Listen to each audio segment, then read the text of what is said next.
Is this the newest game from the author's side? Is it any good? Let's review it.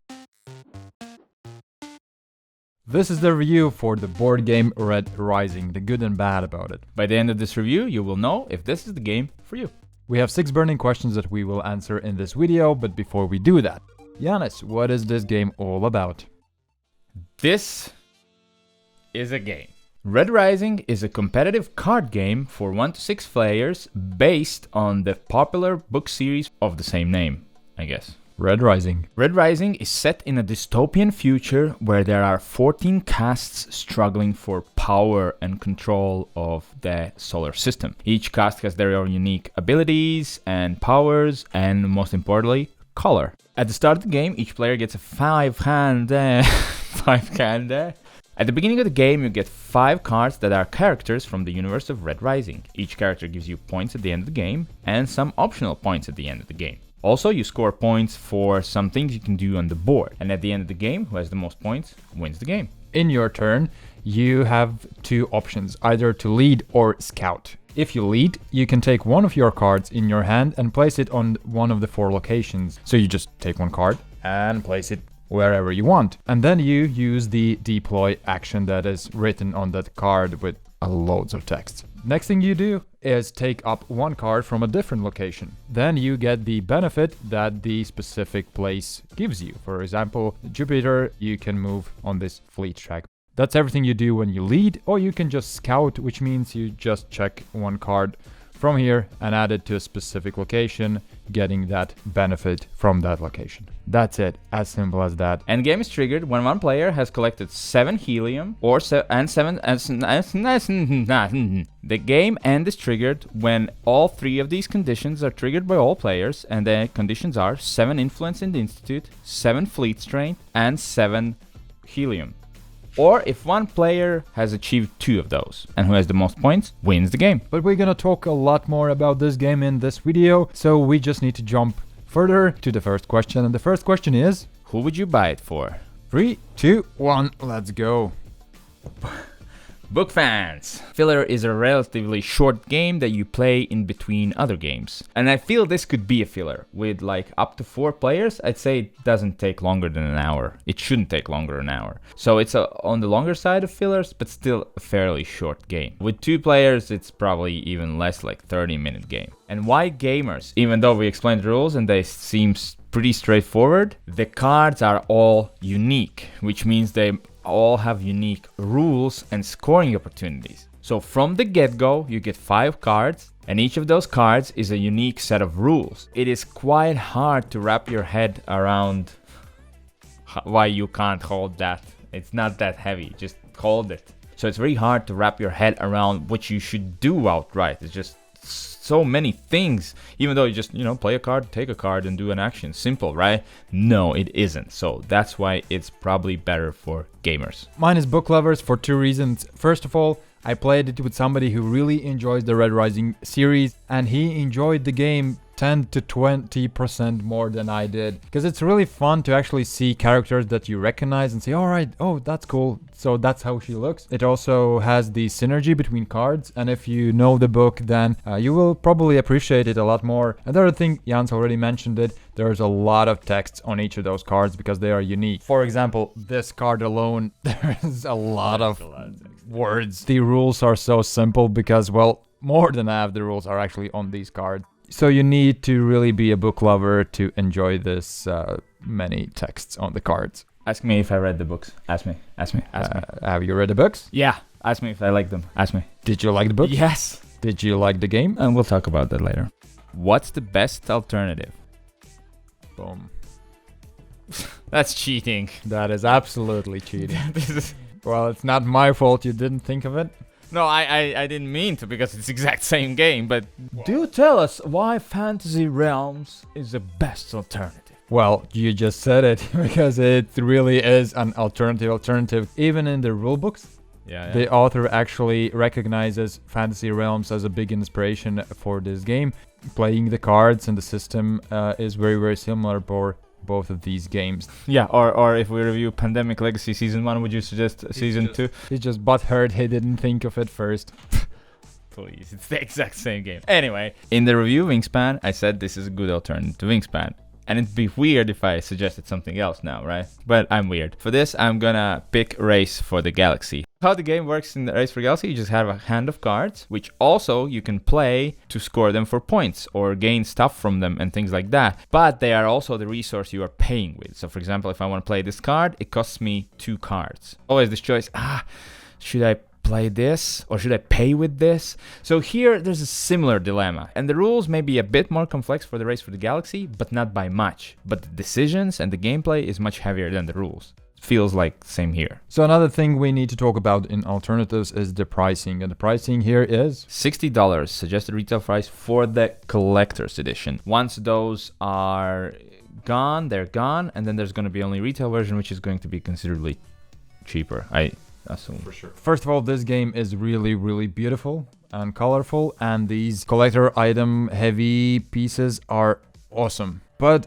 I would think about it before buying it. I don't know what will be the retail version, but $60 seem a bit too much because it doesn't seem like a lot is inside that box. There isn't, I guess. Component-wise. Yeah. Let's say it's 40 retail version. Do you think that's more better price? Yeah, I would say, yeah. Okay, yeah, I would agree. What is the best player count?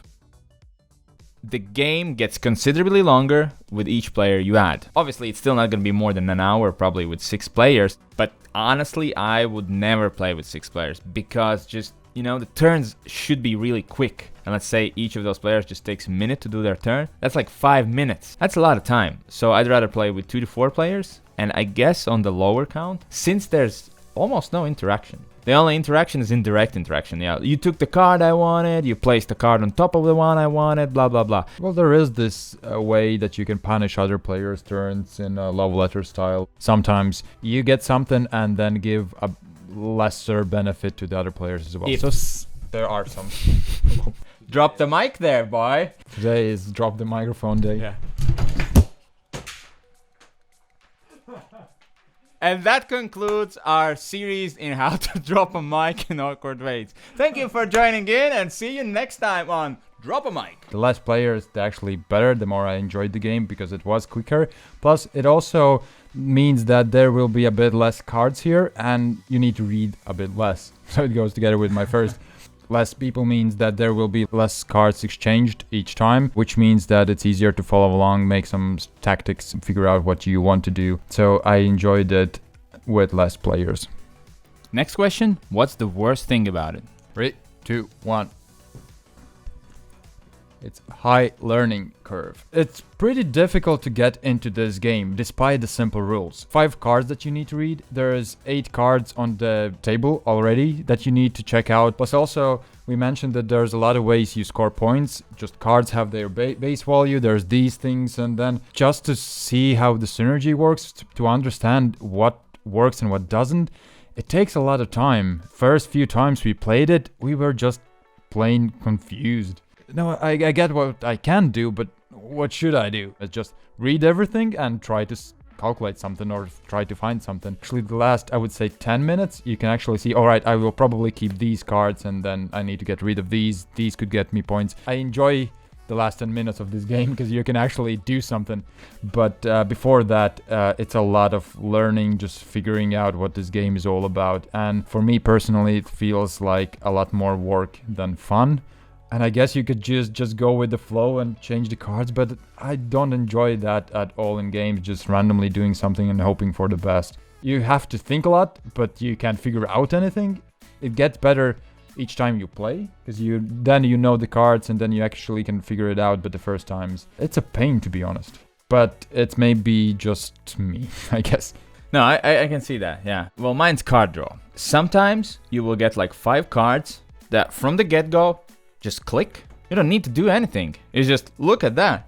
That's like a perfect score right there. And then your game is gonna be kind of dull. You don't really want to get rid of any of your cards and you're already set and just, let's wait until this ends. You can rush in for the game to end. So not a lot of fun. Other times you will get some cards that like click and some don't, and then you're trying to figure out which ones do I get rid of, and then trying to read the board, or like you taking the gamble and like, let's hope this comes through. And then it's more interesting. But the swing is quite big there. It might be one or might be other. So from game to game, it's just It's not a stable game, if I can say that. It's like, it's just so swingy, it's all over the place. Somebody will tell you, I mean, there's 0 decisions. You just get starting cards and just wait till the game ends. And somebody else say, what do you mean? No, I kept switching cards and trying to get that first combo and going for that. And it's like 2 different games. Very unpredictable. And sometimes it will be fun and sometimes it won't. Next question, best thing about the game. 2, 1, boom. I have card draw. No, it's not deja vu. Remember when I said it's very swingy and you have these games where you do nothing and some games where you're like trying to figure things out? You know what? That's also the best thing for me in this game. Because sometimes cards will come up you've never seen before. And you're like, look what it does. It's so cool. It just makes it feel fresh. And obviously, like I said before, it's also a bad thing. As a fan of the book, it's even better. Oh, look at their comboing. It's just like the book and it just makes sense for me. And for a person probably who hasn't read the book, it doesn't make as much sense, and he definitely loses some enjoyment from the game. I enjoy everything about this game except the cards, which is the opposite of you. I really like that I can explain this game in just few sentences. The rulebook, this is the whole rulebook. It's more pictures than text, to be honest. Anything more difficult just wouldn't go together with the cards. It would be just, well, too much. I really enjoy that they kept this simple mechanism here. 3, 2, 1. Okay. With a taste of Hangover. Oh, that's like the lowest rated so far for you. First of all, I can't tell you that this is a bad game. It looks awesome. There's a lot of awesome parts in it. If you are a fan of Red Rising, you're probably gonna love it. As well as if you like these intense games that involve a lot of scorekeeping or finding the best solutions, then it's probably gonna be even, I don't know, fantastic. For me, it's okay. And actually the first times I played it, it even felt like a hangover. Literally felt like a hangover after it. We set it up. We read the rules. It was awesome. We started and I was like, I now have to read all of it? And I read all of it and it was like, no, wait, what was this card again? I didn't find any satisfaction in it. As I said before, it felt like more work than fun. There for sure is awesome elements and I enjoy the last 10 minutes of this game. When you actually know what cards you probably will keep, what cards you should go for. But the rest of the game feels like just you're waiting for those 10 minutes. I can't give it a hangover because it doesn't deserve it. It's okay game and I guess better for other people.